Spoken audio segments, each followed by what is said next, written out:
Good morning, everyone. Welcome to our channel, The Lead Minute. I hope you're all doing good today. Also, I hope you've also liked and subscribed to our channel. It's really inspiring to be hearing from you. As it is, today we're going to discuss a Scottish traditional ballad, Get Up and Bar the Door.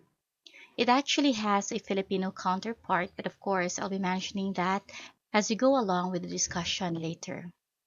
I'm using a painting that was interpreted by Arthur Rackham sometime in 1867 to 1939.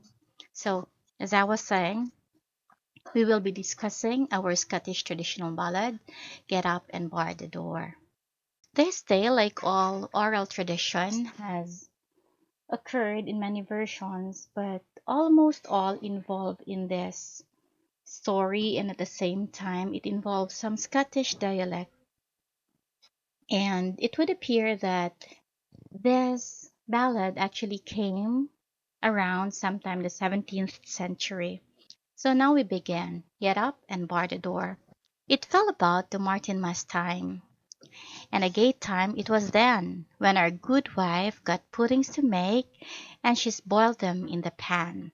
So first stanza would tell us of the background when the story had happened. So it was in the Martinmas time when the weather was cool and everything seemed so relaxed. So the Martinmas time is around November 11. That is a St. George feast in Ireland.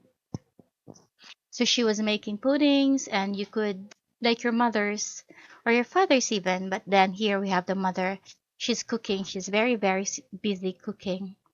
And then the wind so cold blew south and north and blew into the floor.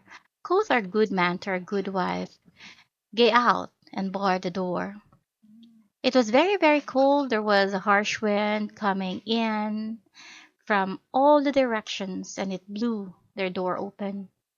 So the good man or the husband told the good wife, the one who is cooking, "Get up or get out and bar the door, so close the door." But then the wife said, "My hand is in has cup, good man, as you may see. Ain't it should nae be barred this 100 year? It's no be barred for me." "Well, my hand is in my hasif's cup," as he said. It means gloves, no? It means basically she means very, very busy. The gloves for cooking.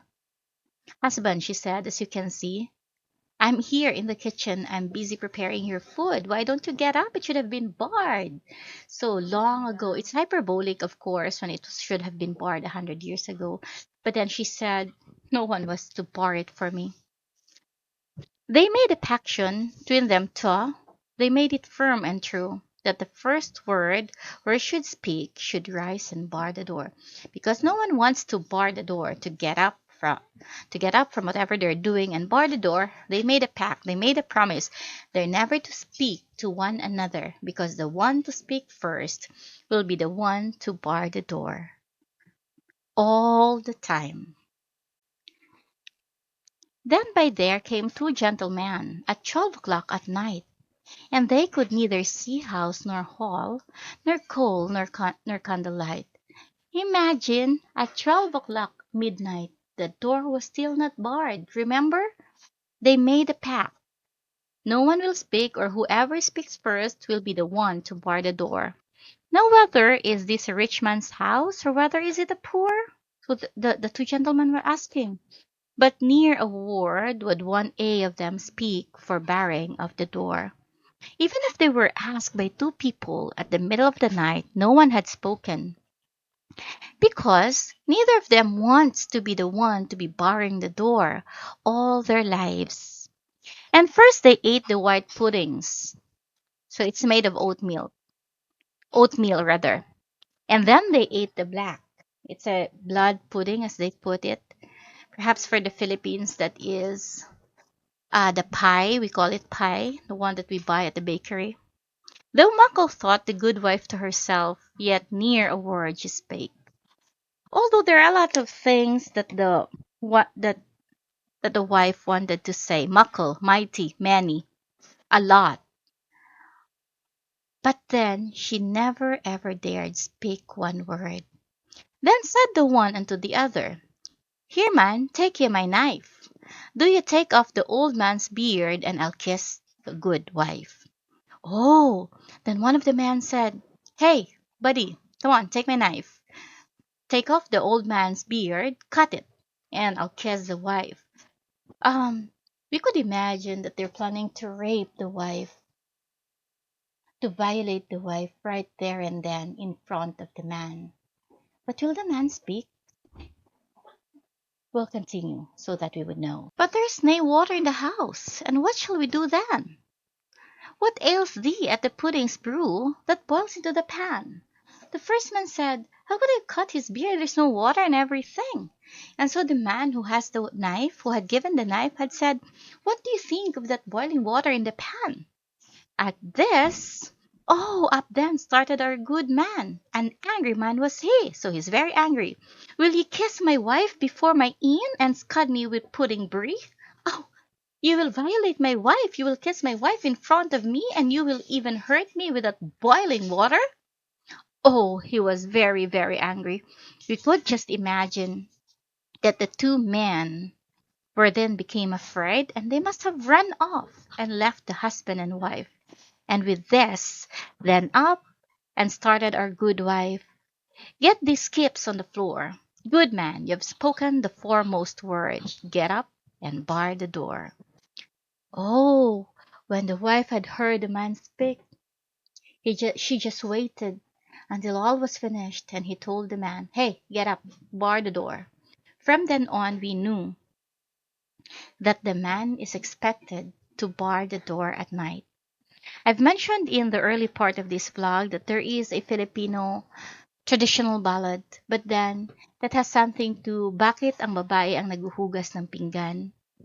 It has the same plot, only that the pact was that whoever speaks first would be the one to be washing the dishes for all of their married life. So the same thing could happen. You see, the husband and wife in any places, they have the same, perhaps they have the same problems, they have the same challenges, but only that they have different ways of tackling it.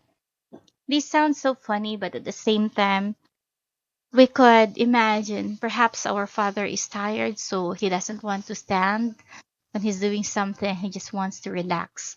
While the wife or the mother is also very tired, so she thinks that the work has to be divided equally.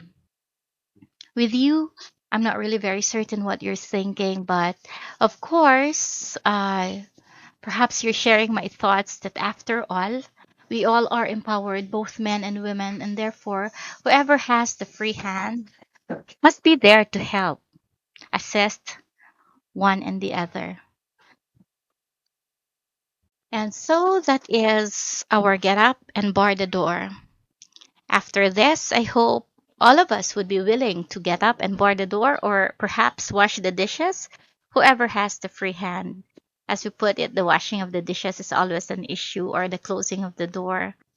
But we know, as a sign of thoughtfulness, whoever gets in last should at least close the door to make certain that everyone is safe.